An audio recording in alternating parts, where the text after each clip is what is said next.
Washington football. Woo!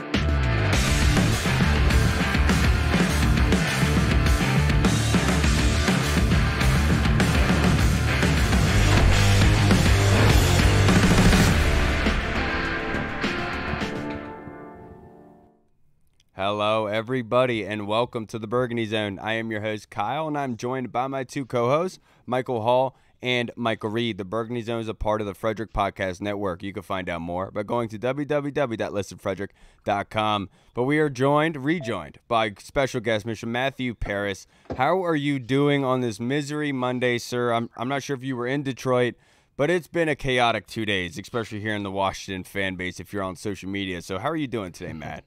Yeah, I was in Detroit. I'm back in Virginia now, but it's been going okay. It's been an eventful couple days, that's for sure.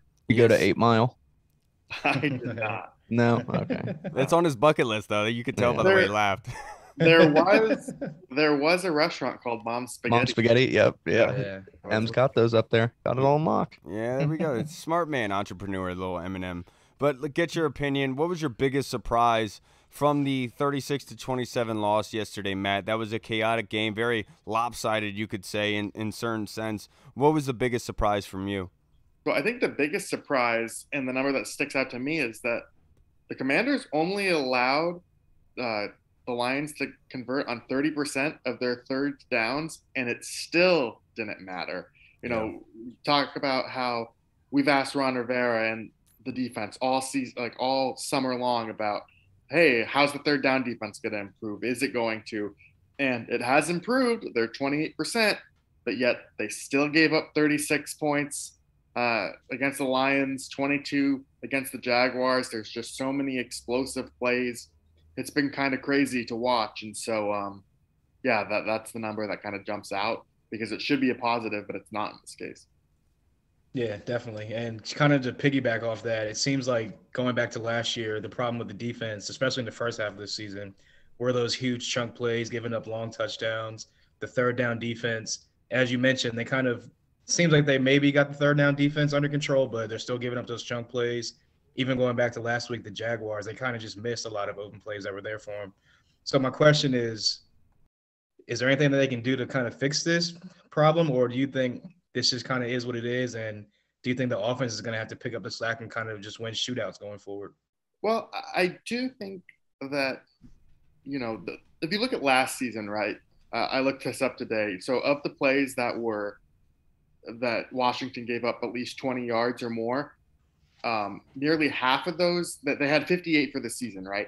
Nearly half of those 26 came within the first 6 weeks of the season. So if you think about last year, they did kind of figure it out as the year went along. You asked, maybe you would wonder what changed. That was around the same time that Landon Collins stopped being more of a pure safety. They moved him down to the box. So is there a technical adjustment that Washington could make that would help that? Maybe Cam Curl is the solution coming back. But at the same time, I don't think it's fair to pin all the problems on Derek Forrest.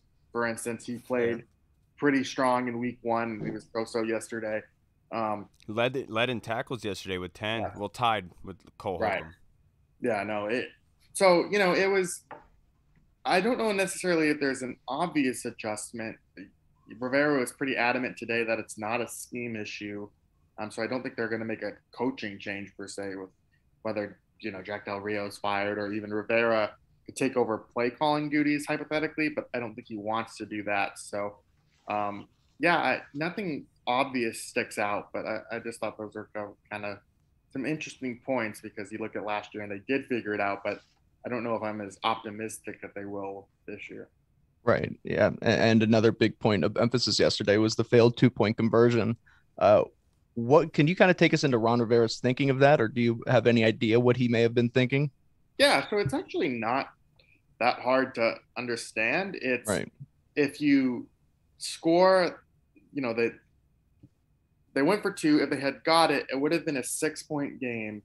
And if they didn't get it, it would have been an 8. So then that if you score the next possession after scoring, then you could either take the lead with an extra point if they had converted the 2-point, or going into that possession that, hey, we're going to need a 2-point attempt to tie the game. So I understand the rationale behind it. It didn't work. I mean, the Right. play was pretty covered. Carson said he could have made a better throw. And then That's- Joey Sly missed the extra point, so it didn't really even matter anyway. But Right. that's kind of the It's one of those things where if they would have gotten the 2-point conversion, we'd be singing a completely different tune about this because that could have completely changed the game. Yeah, absolutely. And when I was watching the game, I was looking at the time clock, and the time left did not mesh with how much points they had to put on the board. So it kind of made you think, do you want to send this into overtime, or in this spot right here, score the 2-point conversion? That way you're in a position, if you do come back and score that next touchdown, all you have to do is kick the extra point to win instead of going into overtime. It was aggressive, and usually those aggressive moves, like an onside kick mid-game, if they fail, usually you're gonna see some negative publicity about it, but that's why it's called an aggressive move, right? But Paris, my next question for you, I want to get your opinion on the injuries and update on the injuries, because Chase Rouillet was seen on crutches. It looks like he's going to get a second opinion, possibly surgery, and he's currently at the moment on short-term IR. So kind of give us an update on some of these injuries that happened from yesterday. Yeah, so it doesn't sound good for Chase Rouillet, which is a real unfortunate thing because he missed a good chunk of last year. It's the other leg too, which is unfortunate. You don't want those issues. So, that brings, I think that's a huge loss. Talk about the interior of the offensive line. It could be time to start getting worried if you're a Washington fan. I mean, Wes Schweitzer is the backup, and I actually think he's like a fine choice. You wouldn't necessarily worry about center at that.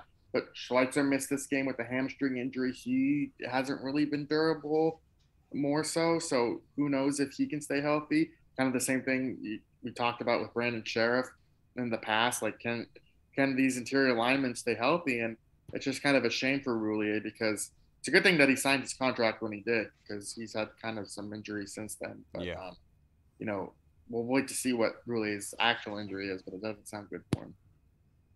Yeah, definitely. So my next question is, I guess I'm gonna flip to the offensive side of the ball. The first half, well, the whole team was pretty bad in the first half, but the offense especially that offensive line, they were just getting beat up front, whipped up front. Do you think that, it's kind of to piggyback off the last question, do you think that they're going to be able to kind of just piece guys together and kind of just plug and play guys like they did last year? Because, I mean, John Masco is one of the best offensive line coaches in the league. And I think he showed it last year, which with the kind of patchwork he had to do. But do you have confidence that they're going to be able to kind of patchwork it up again this year? I do. As long as Schweitzer stays healthy, once you're getting to the Wes Martins of the world, that's when it starts to become more troublesome. Trey Turner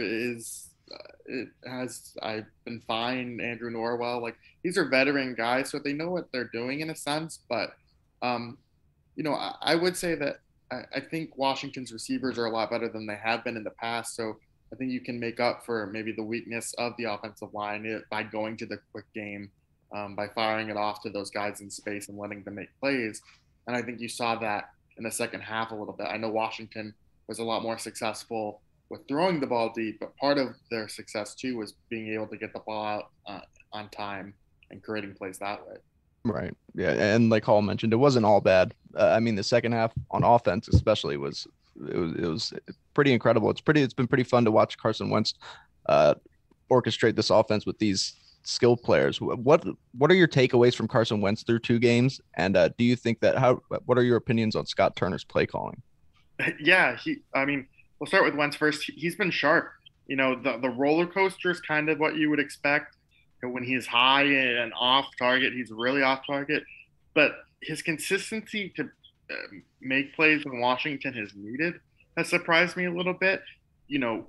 We hear about Wentz's uneven nature, but when you think about that uneven nature, it's, all right, he's good, then he's bad. You don't really necessarily think about it going to good again in the same game. And you definitely saw that in Jacksonville. I think you saw that a little bit yesterday in Detroit. So he's been pretty sharp. He's been a good guy to deal with kind of media-wise so far. And so, yeah, I think it's an upgrade. It's definitely interesting seeing how the Colts have struggled without him. There was nothing more satisfying yesterday than watching the Colts get dogged by Jacksonville and seeing Matt Ryan throw 3 picks. But I also think you have to look at the situations because his talent here Yeah, receivers are they much got a lot of injuries too right now in Indy. and what the Colts have to deal with. So that, and then as a returner, yeah, I even thought last year Scott Turner did a really nice job with just mixing things up, Yeah, able to pivot on the fly, kind of going toward that heavy run offense in the middle of the season. I mean, they finished 21st in DVOA with a group that was pretty hurt in stretches, and with Taylor Heineke quarterback.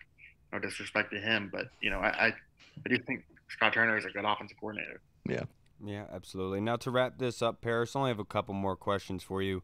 But in your opinion, I'm not saying that you're an expert video, you watched the All-22, you know exactly what happened. But in your opinion, you were there, you watched it live. What was the biggest difference between the first half and the second half? Because offensively and defensively, it was like a complete 180 between the two. So what was the biggest difference? Yeah, I thought the offense, that the tackles seemed to hold up better. Aiden Hutchinson wasn't creating as much pressure. Like, I thought what was surprising about Detroit's first half is they were generating so much pressure with just 4, and then actually once they started to blitz again, Washington was able to take advantage of Detroit's kind of patchy secondary. They've had some injuries there, so yeah, I thought kind of the offense was like the biggest thing and the biggest adjustment that they made, and the defense. I know they played better in the second half, but every time Washington needed a response, that they just really didn't get that stop they needed to actually make that comeback successful. So I know I still have concerns about the defense. No, absolutely. And week 1, I like to say, was a total team win. And this one was a total team loss, from coaching all the way down to the player and the special teams. That was a legitimate thing. But my next question for you, Jahan Dodson, the rookie wide receiver, continues to impress. Being a touchdown catcher receiver in 2 straight games, he has been a difference maker. In their first opening drive of the third quarter, he caught a 40-yard pass from Carson that kind of generated the movement, momentum for the offense. Talk to us about Jahan Dodson. What was it like? What has it been like witnessing his first 2 games? Yeah, I think the thing that really stands out to me about him is just how much of a red zone threat he's been. I was talking about this with Ben Standig the other day on his podcast, but it was just, he doesn't have that size that you would necessarily associate with being that type of threat. He's not the fastest guy, but it's a bit of a cliche to say catch radius and all those things, but he really does have great hands. Yeah. And contested catches are phenomenal. Yeah, he's just so poised as a rookie. He's a lot kind of like Terry McLaurin was his rookie year, where he kind of understands the magnitude of the NFL, but they're different types of receivers. I think Dodson in this case is a little bit more polished than where McLaurin was in terms of his hands and that sort of things. Terry's faster, but they complement each other really well. And then you talk about Curtis Samuel's resurgence as well. I mean, it's really an impressive trio. Yeah, and actually, speaking of, that was my next question for you. Terry McLaurin and Curtis Samuel, like, fighting for everything that comes their way that they can get based on this offense, and they've done a great job so far. What has your impressions been of Terry McLaurin and Curtis Samuel coming off of his injury? I'm excited to hear what you think. Yeah, I would like to see Washington start to involve Terry McLaurin a little bit faster in these games. He only had 1 catch for 9 yards before that 49-yard bomb in week 1. And then the first half he was blanked yesterday and didn't have a catch. Samuel, though, has made up for that, right? With so much attention going to McLaurin, they've been able to use him in a variety of different ways. I don't believe he had a carry yesterday like he did against the Jags, but they still used him in the backfield, which I thought was really smart, whether as a decoy or even to use him kind of as a route runner from the backfield, kind of like how they used Antonio Gibson, that catch where, if you remember the play against the Jaguars with the play action to Jonathan Williams, and then Gibson went to the corner. They ran a similar type of play with Samuel, which I thought was really smart. So, they all work together really well. I just would like to see Terry start a little faster in these games and more of a priority to get the ball to him. Yeah, Parrish, you're speaking my language. That was my favorite play from the Jacksonville game. That was a beautiful play call and perfectly executed at Antonio Gibson. But we got to talk about positional grades against the Lions. We can do rapid fire here. I don't want you to waste too much thought into these, but just gut feeling, gut reaction. What grades would you give for each of the position groups? We'll do this rapid fire, and I'll consolidate a lot of it. So, like, it's just O-line is grouped into one, for example. Sure. So, for quarterback, what would be your grade for Carson Wentz's play yesterday? I would say B. Pretty good in the second half. Struggled a lot in the first half, but I don't necessarily know how much of that was on him. He didn't really have time to throw. It didn't seem like he was holding the ball for terribly long. Threw that interception. It's kind of off the mark. Yeah, B minus, somewhere in there. Yeah, I agree with you in that breath. What about running back? Yeah, probably C. Antonio Gibson didn't really have the strongest day running. It seemed like Detroit was able to shut that down. J.D. McKissick has had a really quiet 2 games. I can't remember the stat yard, like his yardage off the top of my head. But if we're talking about a guy that maybe is going to get squeezed with these type of playmakers and the different types of weapons they have, he is kind of on the outside looking in terms of just a little bit of a reduced role. Yeah, J.D. McKissick had 7 receptions for 54 yards on 7 targets. All right, that's better than it's better than I thought. That's better than what I thought. It just doesn't feel like, you think about the Atlanta game last year. He really popped. Right. He kind of had he really hasn't had that one explosive play just yet. Maybe it's coming because, he's a talented player. But, yeah, I would say C for the running backs. What about the wide receivers? We just talked about them. Yeah, the receivers. Should be easy. Yeah, A, B plus, A minus, somewhere in there. Like I'll go B plus. I'll go B plus because it was a loss. Tight end. Yeah, B. I mean, Logan Thomas has been really impressive being able to come back from that injury so fast, and he had a touchdown yesterday. So, and that interception was on him. So. Yeah, that's true. Offensive line. This is gonna be tricky. Yeah, I'll say C minus. That the tackles even didn't really do well against early on, yeah. Yeah, early on, and the interior was banged up and didn't really have the strongest day. Like, that the defense, the Lions' offensive line was missing 3 starters, but it looked like Washington's offensive line was missing 3 starters. That's kind of that's a good point. Defensive line. B minus. I thought Deron Payne played really great. Jonathan Allen looked really limited with that groin. It wasn't kind of the same type of player. They didn't really create that much pressure on Jared Goff, at least not nearly the same amount that Washington was under. Yeah. So B minus, C plus, somewhere in there for the defensive line. Not there. Oh, and they got carved up on the ground, so including the run game, probably a C plus. Okay, C plus. I have to change it now. My bad. Linebackers. Oh boy. Be honest, Matt. Be honest. C minus, C. This is the hard part, right? Like, I'm not watching the All 22 just yet. Like, it doesn't come on NFL Insider lately, so it's hard to see like the run gaps and stuff. Like, Jamin Davis was strong as a blitzer, but they didn't really trust him to be on the field. They went to more David Mayo, right? Certain looks for the run game, but Detroit ran for 191 yards. That's clearly the weak spot on this defense, and I think they played to that standard yesterday. So C minus. What about DBs? I would say D. That's fair. Yeah, William Jackson got mixed up. Kendall Fuller has been really kind of all over the place. That may be the most surprising thing about this. And then, William Jackson has been a mess. And, the safeties, so. I know Derek Forrest had those tackles, but that 50-yard run that Swift had looked like Forrest maybe overshot his gap or something like that. So, yeah, I would say D for the secondary. Now, coaching, last one.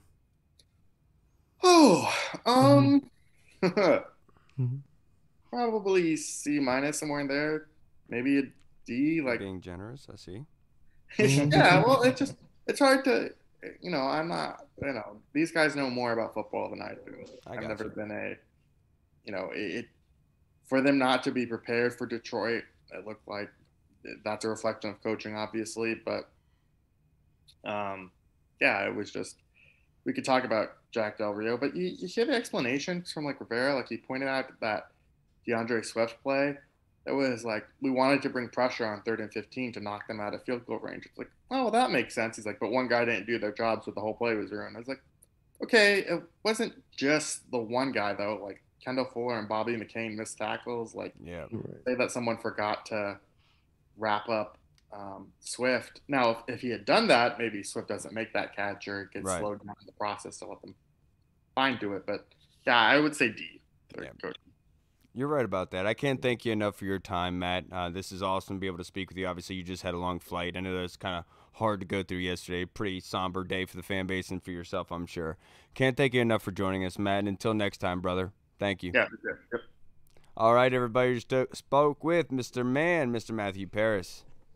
Yeah, so good. Always knows everything. Now, guys, I know we gotta get it off our chest. This was a crazy game. I mean, we've seen Washington do a lot of crazy things like that most teams don't have to go through. But what I saw against that first half and that second half, I mean, it was like Dr. Jackson, Mr. Hyde type stuff. You know what I mean? So before we get into any of our fan questions or anything like that, let's get some game beers for this. We got to talk about 36-27 loss. So let's do one each for the game beers because I feel like 3 each is being too generous. Yeah, there's not 9 players on this team. I was gonna say, I don't think we can pick 9 players total. Like. Right. So, Hall, why don't you start us off with your game beer? Who is somebody that, despite the loss, I know that probably many out there are saying it's a loser mentality and you shouldn't be giving game beers to anybody, but somebody that people They're non-alcoholic. Well. They're non-alcoholic, we'll say. Right. I got to go with my guy. The O'Douls. The O'Douls. I got to go with my guy, numero uno, Jahan Dodson. Obviously got the touchdown catch, got the 2-point conversion, had the long catch to kind of spark the beginning of the almost supposed comeback in the third quarter, or the second half, I mean. So, yeah, Jahan Dodson, everyone knew he was going to be a baller, was going to be a stud, but I think a lot of people are surprised that he's this good, this fast, this early. So keep on balling, young man, and enjoy that beer. Absolutely. Mine is Daron Payne. Showed an 18% pass rush rate on passing downs. Dude absolutely was a mauler yesterday. Obviously, they did give up 191 yards on the ground. That being said, Daron Payne was masterful. He was able to hurry the quarterback, get a sack. He was very useful yesterday. And John Allen, look, is playing hurt right now. And so more is asked of Daron Payne, and he has not only accepted that, he has produced more in that stay. So you deserve a game beer, Daron Payne. Good job. All right, and I don't mean to take the easy route, but I'm an easy kind of gal, and I feel I just wouldn't feel right if this guy didn't get an O'Douls, a nice games beer, and that's Carson Wentz, man.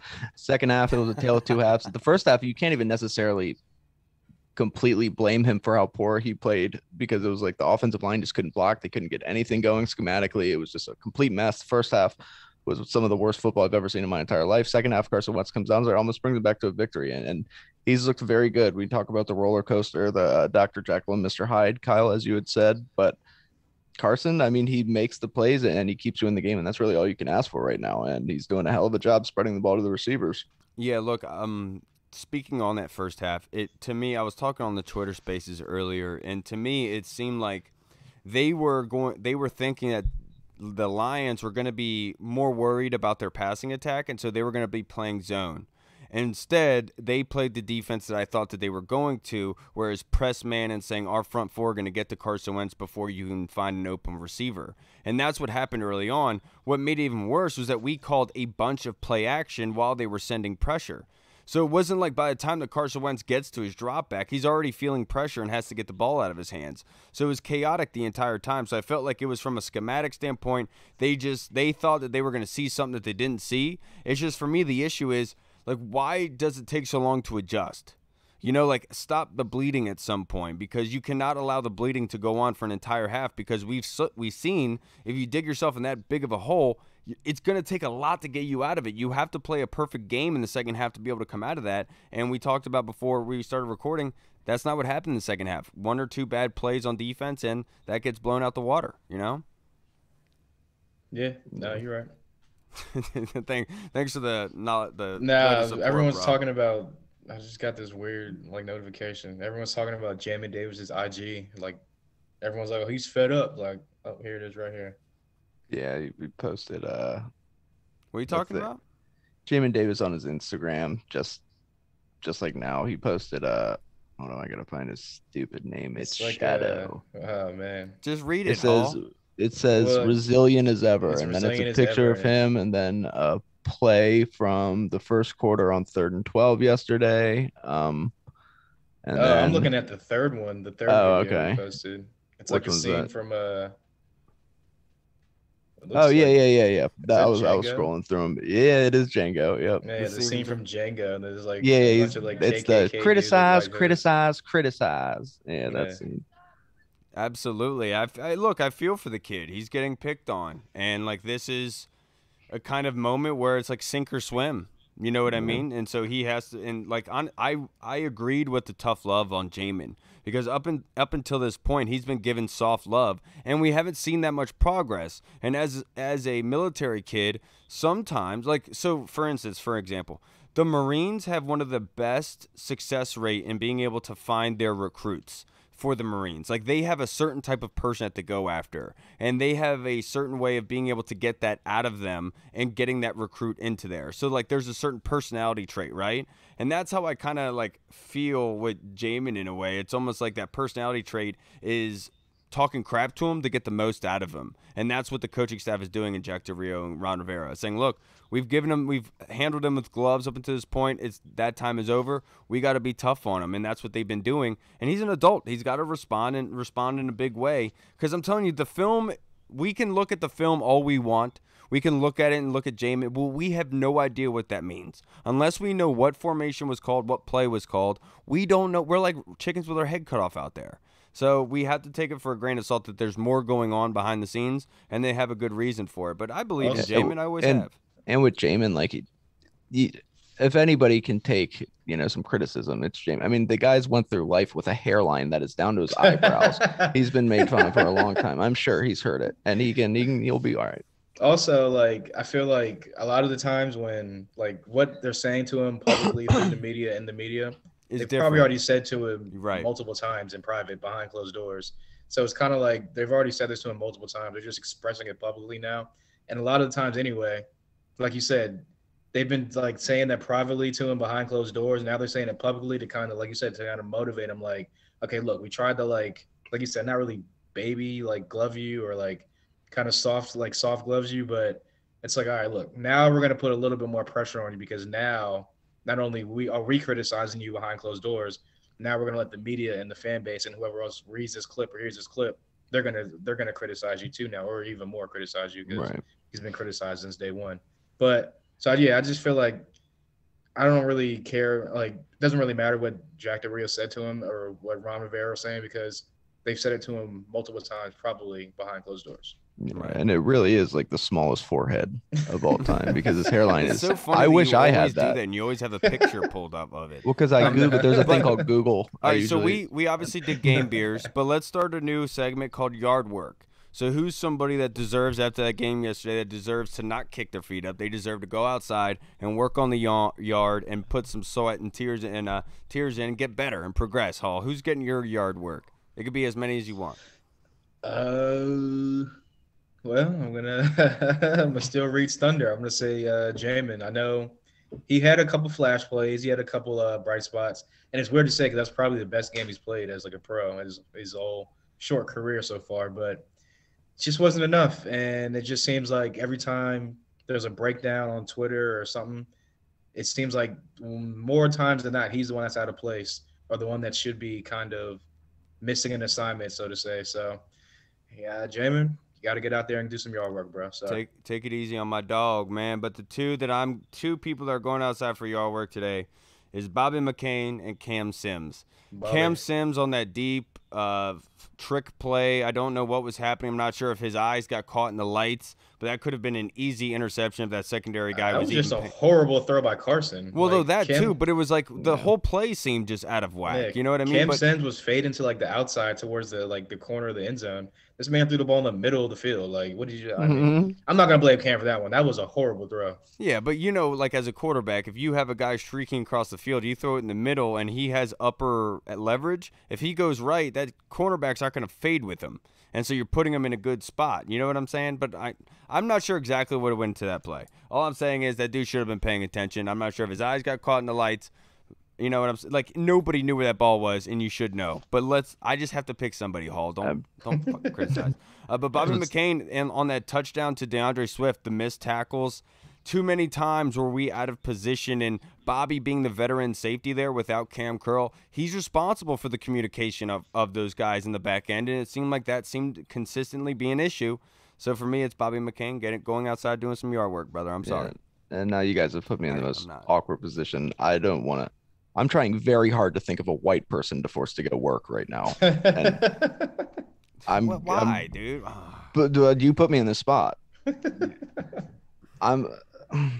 You know what? I'm gonna go with the entire offensive line from that first half. That first half, they couldn't get anything whatsoever. And look, I love the guy. He looks like the Mountain from Game of Thrones. But Sam Cosmi, we have seen him get demolished a few times now early on this season.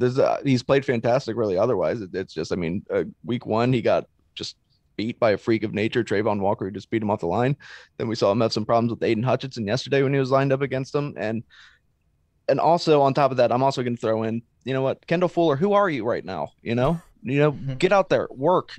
Get out there and do something, freak, because you're take it easy on Kendall. No, I will not, Kyle, because who are you, bro? You're so joker brained. 1 second you're hot, the next second you're cold, and I don't get it. Just be yourself.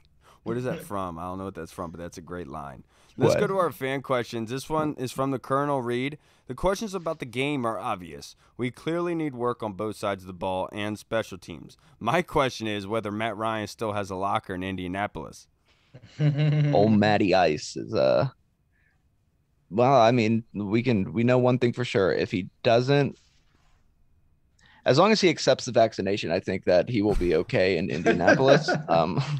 No, but I will say it's super satisfying to see that. Look at Matt Ryan's stats right now compared to Carson Wentz, and it's incredible. And I know Indy's dealing with a lot of injuries. I'll give them that, but they got dogged by the Jaguars. And Matt Ryan threw 3 interceptions. I feel bad for Matt Ryan a lot because he's a nice guy. He's been pulled into this just because they traded for him. Like he had nothing to do with Carson Wentz and Jim Irsay or whatever. But I will say this. Jim Irsay was very vocal in saying that they were a better team now with Matt Ryan. And all I'm saying is, you're dumb. What about you all? I was just watching First Things First earlier, and pretty much everyone was on the whole, like, Matt Ryan. Indianapolis is going to be so good with Matt Ryan.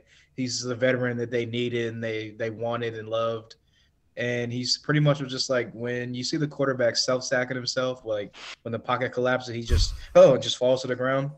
It means it's probably over. So Matt Ryan, it's probably over. But he's always done that his entire career, though. Like, he's not the type of dude that's going to fight for the extra yardage on a sack. Like, if it's coming, he drops generally.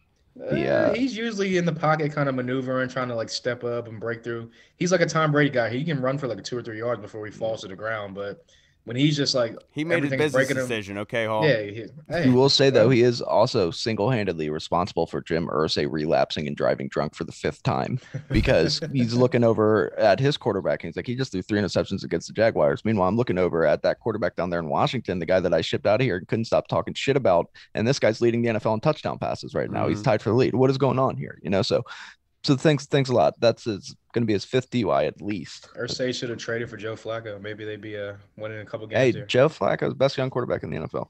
Yeah, absolutely. The Colonel's next question is, at one point I looked up and saw the score was 22-0 in the first half. Detroit was clearly better prepared and highly motivated. Even with Ron's halftime adjustments, that lead was too much for us to overcome, especially with the turnovers and sacks.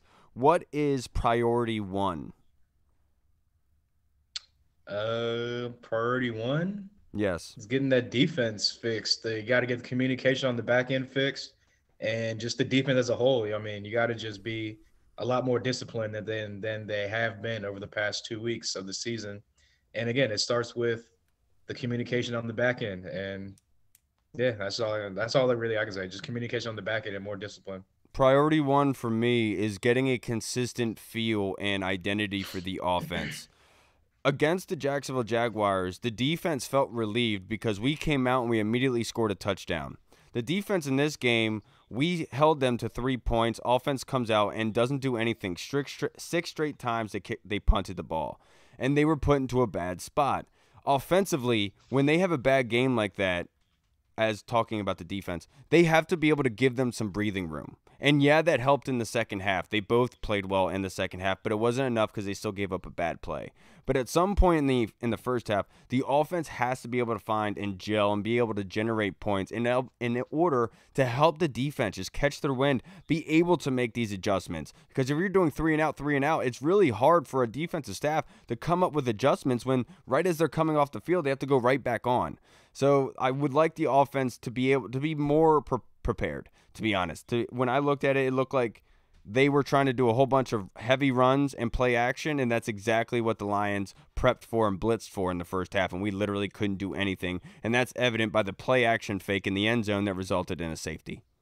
Yeah, the only thing I will say is you can kind of tell with offense, obviously you can end up scheming stuff up because the offense kind of dictates it. So while they played the worst football I think I've ever seen in my life in the first half, they did come back and they were polar opposites in the second half, and they played very well. Defense is kind of about reacting, and they've been giving up so many big plays that it's almost just like the offense they'll get the points. But I understand what you're saying, Kyle, because you do kind of got to give this defense some breathing room a little bit. You don't want them to play with their hair on fire the entire game where they're just going and have a sense of urgency all game. But this defense, they've got it. They're too talented to be playing like this, like to give up this many big plays. And it's super frustrating because the offense, I think, will be okay. There's a lot of talent there, and they've actually shown so far this season that they can put points on the board. They can be a competent NFL offense. The defense, on the other hand, really hasn't shown anything. I will say also, like, if you're giving up big, huge, like chunk plays like that, 50+ yard plays, like even if the offense is coming out and moving the ball and like doing what they're supposed to do,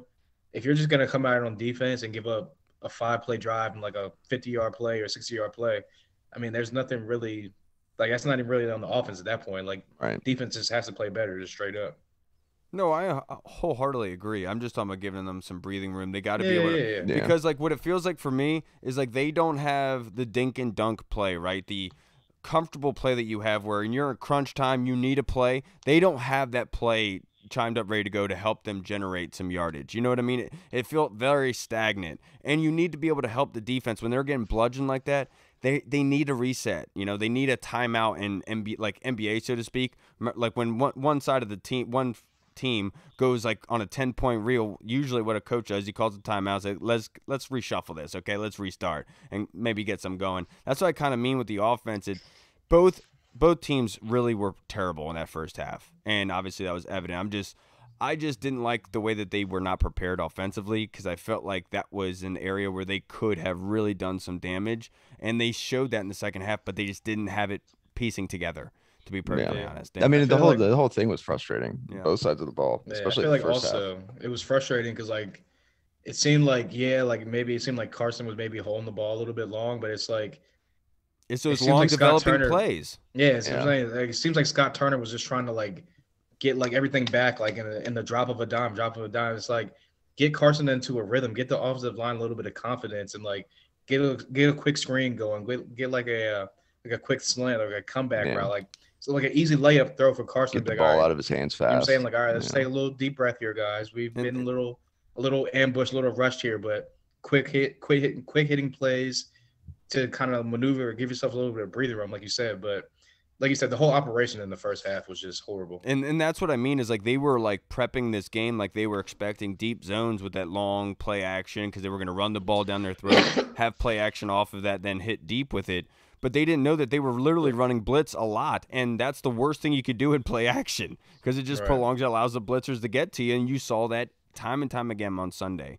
But the other thing I'll say, Cam Curl was poorly missed. I said it on Friday that I thought that the Lions did a really good job on the Eagles' defense of forcing the DBs to come up make tackles.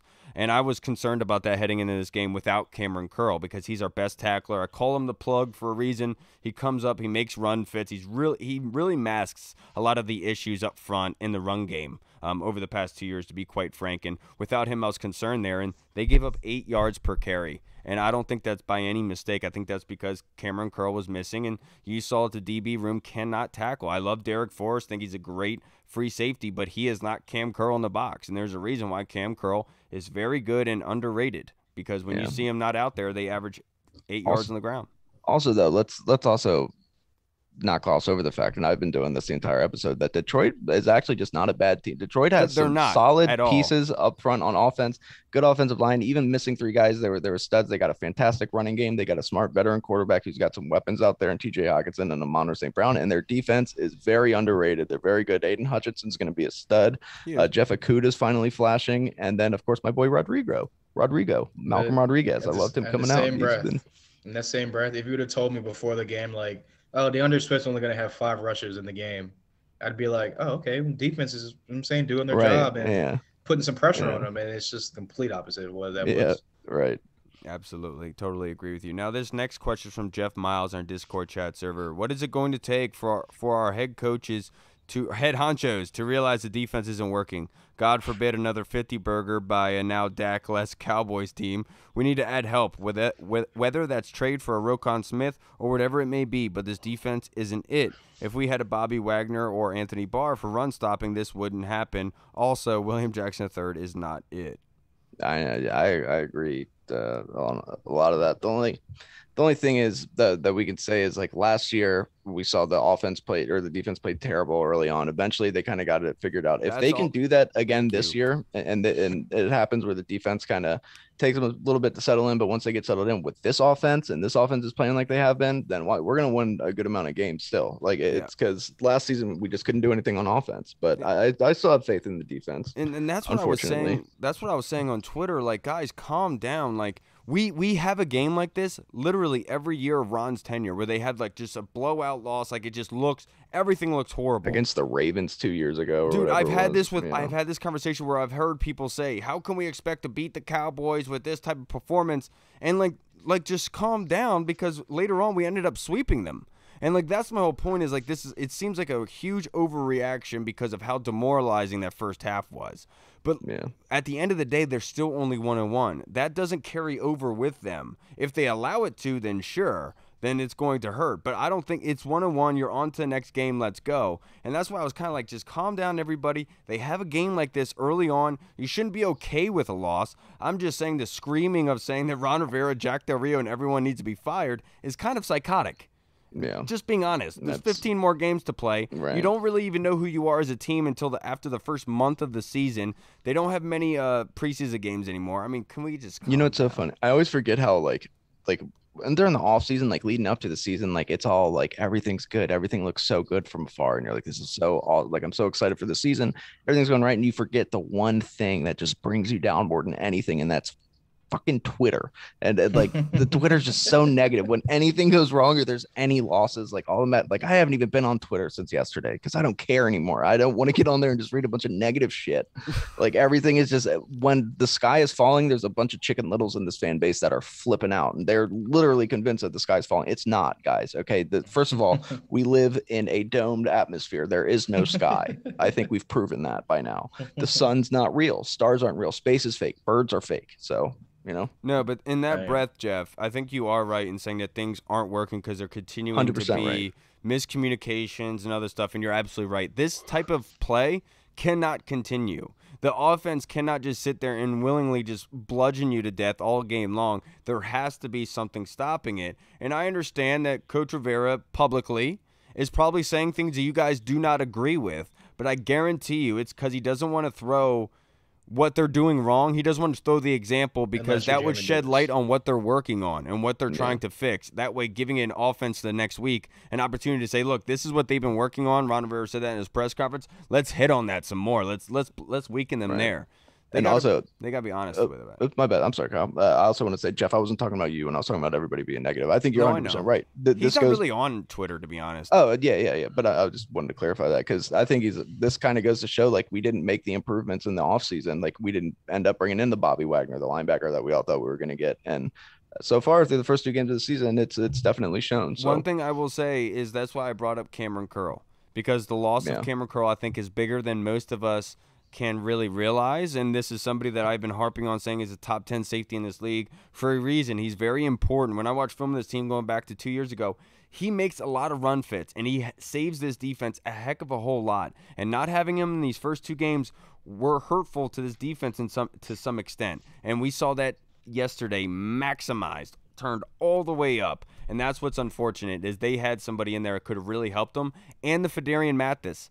Because that jumbo set front that the Lions were running, if you put Fedarian Mathis at nose, you have John and Duran next to him, and then you have Montez and then James Smith-Williams on the outside with that 5-man front. That's a good front to be able to combat that. But they lost Fedarian Mathis. And so now they're starting the guy Donovan Peters from Michigan, the new guy they just scooped up. And it kind of throws things for a ride, man. So it's unfortunate. But look, they got to play. And I love Jonathan Allen's response to the question in his press conference, basically saying, I'm not going to point fingers. I'm on the field, and it's on us. That's my dude right there. But the next question, Hall, is from Andy Lockhart. However, first half was unacceptable, especially on offense. Who is to blame for that piss-poor showing, and why does it take till halftime to make in-game adjustments? As far as the halftime and making in-game adjustments, I have no idea. That seems like it's been a consistent thing, not even just with this coaching staff, but just like over many coaching staffs. Yeah. I don't know. I don't know. I thought that Scott Turner coming down to the field definitely did help as far as like some adjustments, but again, it took until that deep shot to Terry down the sideline for him to be like, hey, we've been seeing this all game. Look at stay on Terry for a little bit longer. Like that's Scott talking to Carson Wentz. But so yeah, I don't know as far as like the offense and defense goes. I don't know why it takes so long to adjust. Ron seems like he's a very hard-nosed, like I believe in myself type of guy, and I just feel like sometimes he gets too hard-headed and just I know what works. I'm going to keep it that way. But yeah, to answer the second question, the first question is what was the first question again? The first question, oh, my bad, dude. I went to go look at our other fan questions right as you did that. Who is to blame for the piss poor show? Yeah. I would blame the guys in the trenches, honestly. I said it from the beginning of the game to the end of the game, and it seems so cliche to say that, but the game is won in the trenches, won and lost in the trenches. But, I mean, honestly, yesterday, that game was won and lost in the trenches.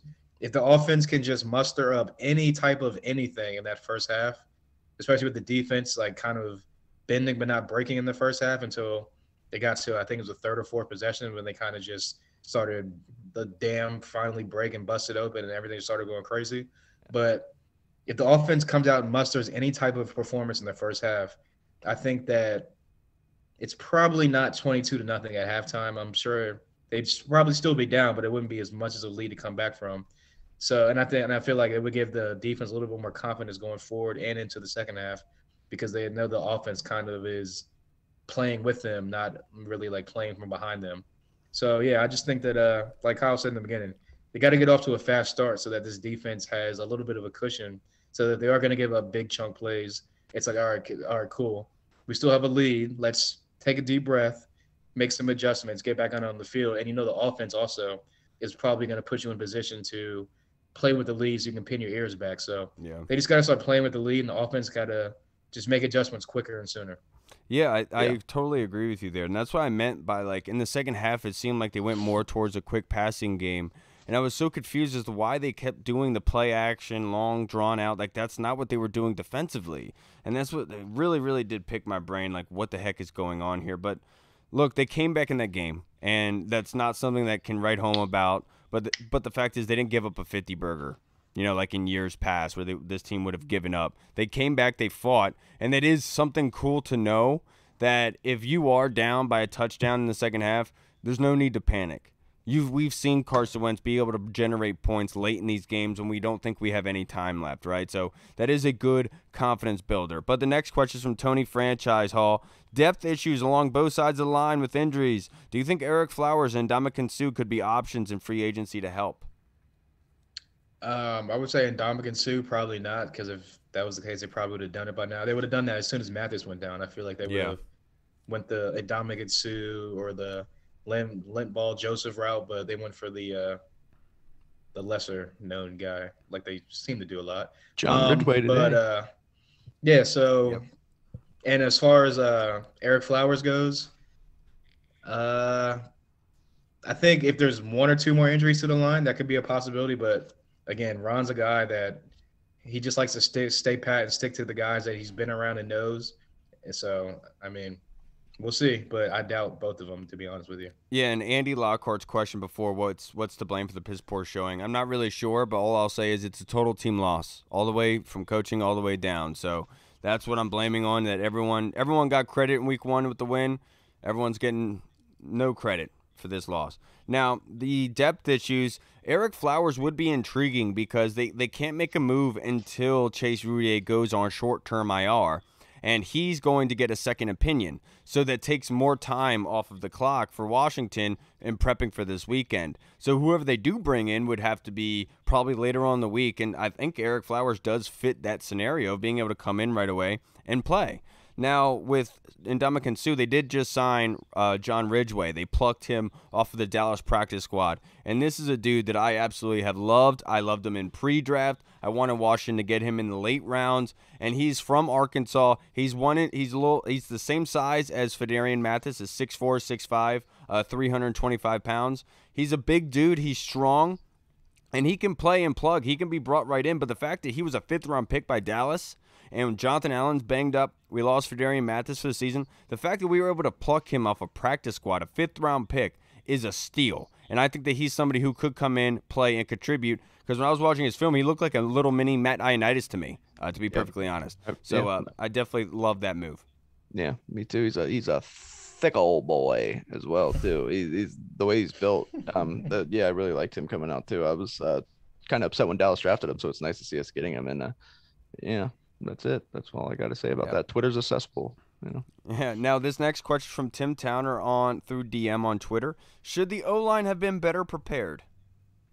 Reed. Nah. Yeah, no, they should have. That's a fair question, man. We heard all week coming into this about how the offensive line, we know last year they were rated 6 by PFF, and then after 1 week they were rated 7, so we figured it would be much of the same. In the first half, they got just obliterated. They didn't know what to do. They were just getting destroyed. It was really ruining the momentum of things. We couldn't get any plays going, and that's part of that's on Scott Turner too for not adjusting, at least that we know of from what we could see. And yeah, they should have definitely been more prepared. Aiden Hutchinson had 3 sacks in the first half. I mean, that's insane. Aiden Hutchinson's a stud, good-looking boy with a fat face, though. But he's a stud, man. Yeah, that was probably the most disappointing aspect, Tim, of that. We knew going into this game that Detroit wants to punch you in the mouth. This was going to be a bar fight, and they were almost surprised to get punched in the mouth early on by that defense. And that's what was the most disappointing thing, to be perfectly honest, because they just were not ready for the physicality, that nature of it. And it's unfortunate because I thought that they were going to be hungry and ready to go in there and throw some punches with them. And early on, they did get hit in the mouth, like that Mike Tyson quote, everyone has a plan till they get punched in the face. And it's true. And that's what happened this weekend. It's unfortunate, but I do trust Matsko to get everything up and running, because my biggest issue is like bringing stability when that bleeding is happening. Like that whole first half, it just didn't seem like they could. It seemed like they got hit in the face and they were still like tripping backward towards the ropes, like they couldn't get their feet from under them and actually create stability. So I need to see somebody stand up and be that voice. You know what I mean? For a lot of the time, it was Chase Young in that 2020 season being able to yell at the guys on the sideline, get them all ready, saying, look, this is what we're doing. Don't worry about it. And, like, you don't have that right now. And that's what the unfortunate part, because I wanted that out of Cole Holcomb to do that on defense, and he hasn't been that kind of natural vocal leader, getting everyone into position. John's usually that guy, too. Yeah, but it's like you need it from, like, I don't know how else. I know you need almost like a spark Chase is still on the sideline, so he can still be that guy. It's just... Mm-hmm. But it's different when you're not on in the uniform, you know what I mean? And it's like, but it's just, I want to see that adjustment made sooner. And it's not that, like, it's easy to say, make adjustments on the fly. Like, it's easy to say that. I'm just saying, like, the stopping of the bleeding and the stopping of the onslaught that is happening, somebody needs to make a play and stop that and nullify it from happening, is my personal opinion. Yeah. Next question, Hall. If we do, in fact, script the first 15 to 20 plays, what did Scott Turner learn from this game? That no matter if it's his first 15 or 20 scripted, that you can go away from your scripted plays if it's not working out. So what he said was, I think he should have had plan B and C scripted as well, because it looked like he was not budging off of his script, even though we were down 22-0. Once you get down to play 7, 8, 9, 10, and it's just the same thing over and over and over, your line's getting blown up, you're taking coverage sacks, your quarterback looks like he's not as comfortable as he should be in the pocket, and with what you're doing and what they're doing up front, just scrap it and look, go to the sideline. Hey, Carson, what do you like? What do you prefer right here? What do you want to do? Get him comfortable, get him a lot more comfortable into the game. So I just think that, and look, Scott Turner is still a growing play caller. This is only like his second full season calling plays as the offensive coordinator. So he's going to take a little bit of growing pains here and there, but I think in the future he'll know that if it starts off rocky like that, just go away to what's scripted and ask Carson, ask the offense, like, hey, what do you like? Let's run something simple to get us into a rhythm and a flow. Yeah, ask Carson for his wedding band. Yeah, get him light a fire under him. Right. Back in the good old days of Twitter. Oh my goodness, man! What a freak show that was. It feels like 10 years ago. It might have been 10 years ago, actually, by now. My goodness. Yeah. What did Scott Turner learn from the game? To be honest, I'm not really sure, because I don't want to say what I want to say. And say it. What I want to say is, from a logical standpoint, the way that I see it, and I'm just being perfectly honest here, that they overlooked the Lions and they're prepping for the Eagles. And it sucks to say that. The only reason that I do say that, they had those great plays scripted out against the Jaguars. Antonio Gibson running the corner route, the Curtis Samuel screen plays, the tight end pop-out screen.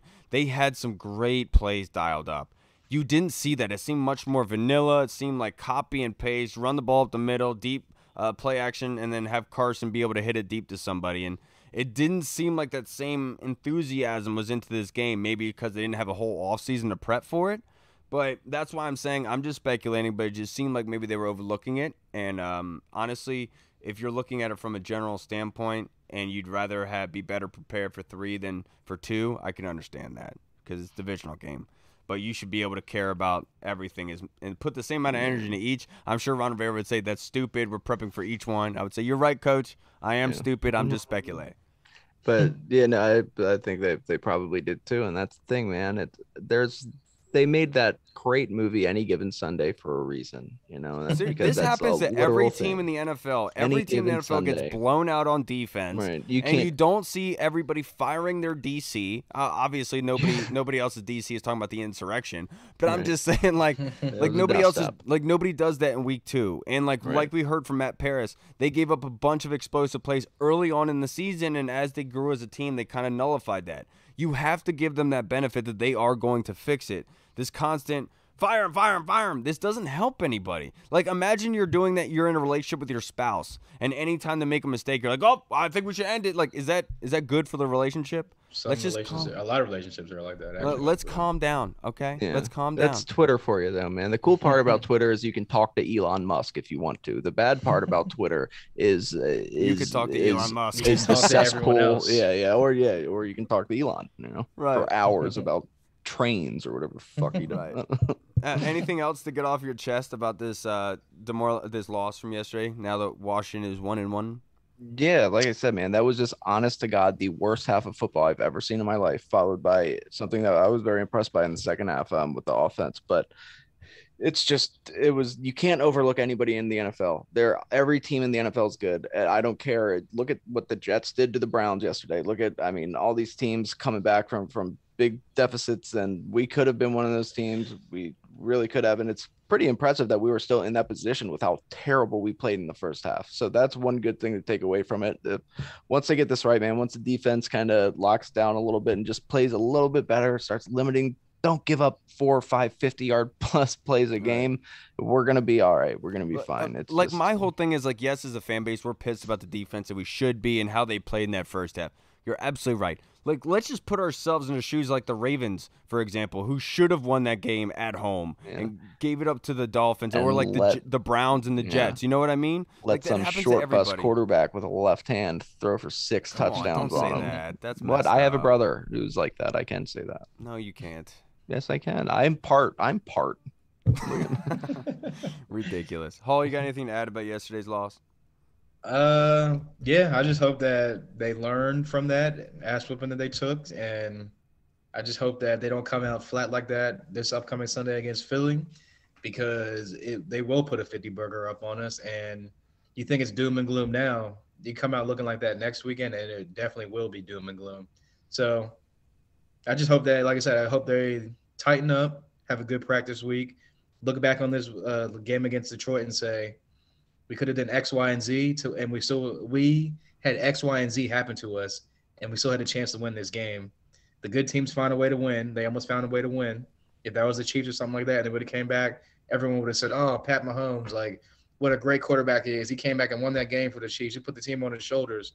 So just take a deep breath, look on to Philly, move on to Philly, and don't let them put a 50 burger up on you.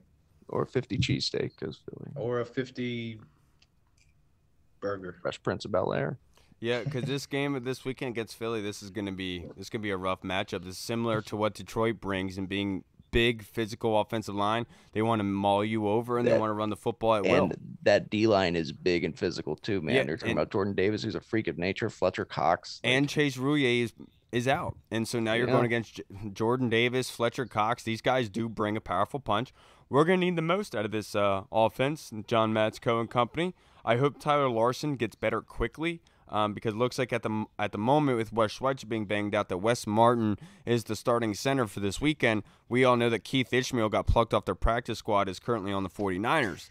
So we all remember him from last season coming in doing pretty well. Well, he's not on the team anymore. So hopefully Tyler Larson's is coming back healthy. I hope Chase Roullier is able to rehab and get back here. It's unfortunate the way the last 2 seasons has gone for him because he was one of the best centers in the NFL, man. In 2 straight seasons, we aren't going to have him. Real fast, I forgot to bring this up on Friday. Did you see that Ryan Fitzpatrick interview where they asked him about the water slide? Yeah, I saw it. That he got all butthurt and pissed off. That was so funny. Well, dude, he's liable to be sued if he admits I know it. he is. It's just so funny. He's like, dude, you guys are literally trying to take money from me and my family. Screw off. And he's that's like, get off me, Lucky Charms. Yes. Right. And I can understand that from Ryan Fitzpatrick's standpoint. But like, Yeah, I get it from the radio guy's perspective because he's trying to get clicks, you know? Like, oh, yeah, dude, those radio dudes were dicks. Yeah, of course like, he's the way gonna that they were press like on that. He does joking not about it care. and stuff. They're like, sorry, didn't mean that. We didn't know that you would get so offended. We didn't know that you'd get in your feelings. So yeah, you did. That's literally why you were saying it and laughing about it. Like, stop. Don't beat around the bush. Like, what did you want to like respond like Ryan Fitzpatrick? Be like,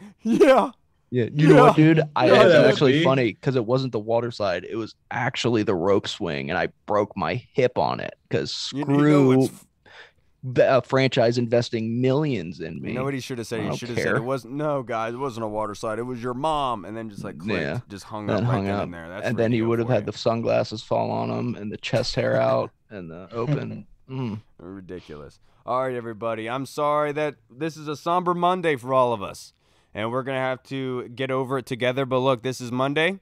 So starting on Tuesday, let's start looking at this game on Sunday. Let's take it out of our minds. I know we're all kind of pissed off about it. Left a bad taste in our mouth. I actually like losing because it lets me know I can feel again. That I'm capable of human emotions. We all need to show up on Sunday, man, to be perfectly honest. I know that not everybody wants to go to FedEx. I'm not going to tell you what to do with your money. Well, apparently a lot of there's only like standing room tickets that are left. Like it's going to be a pretty packed house. Now, is that going to be Commanders fans or is that going to be Eagles fans is the question. And that's my point is like I want everybody out there because like if we're going to watch a loss, I want it to be next to other Commanders fans. You know, last season we went to the Philly game and Philly took over and I was there with my father-in-law, the Colonel. I'm not going to lie to you. I stood up the whole game. It pissed off the Eagles fans behind me, but you know what? I'm sorry. I'm sorry you paid money to look at my butt all day, but don't come to my some stadium. people would though. I know. I would. It's happened before. I don't want to talk about it. That was a long time ago. It's a nice little tookish you got there, Kyle. Desperate times. Don't talk about Gladys like that. All right, everybody. It's yeah. I don't remember her name. All right, everybody. Harold. That's gonna wrap us up for this episode. Gertrude. We'll see you guys again on Thursday evening for a new episode. All right, everybody. I'm Kyle. Oh. And I'm I'm happy that we lost, guys. Only winning can come from losing. Yeah, but unless you seriously, lose every we game. want to hear from you guys in the comment section. Kind of get your thoughts. Who's getting your game beers? Who's going out for yard work? Who's raking the bushes? Who's doing all that jazz? Let us know what you think. I'd love to hear your reactions. And what do you think went wrong? What are your gripes and what do you want to see happen? We want to hear from you guys. Yeah. Extreme or Put not. your nuts on the table and let us know. Mhm. Just put your nuts on the table, boys. All right, Record guys. it. We'll see you on Thursday. Have a safe week. Appreciate all you guys. Washington football. Woo! Hey, what's up, everybody? It's Kyle. I just wanted to say thank you so much for watching. And if you liked what you saw, make sure you hit the subscribe button and the notification bell. That way you get notified when anything new is uploaded to the channel. Also, we just launched the BurgundyZone.com. You can go there and find all of our latest news, articles, and the latest episodes that are uploaded. Again, we also have the Discord chat server, where all of our VIP folks are in, like Andy Burrows, Scott Hartley, Sergio Martin is in there as well. Don't miss out on the Discord chat server. Go and check that out. Until next time, everybody, Washington football. Woo!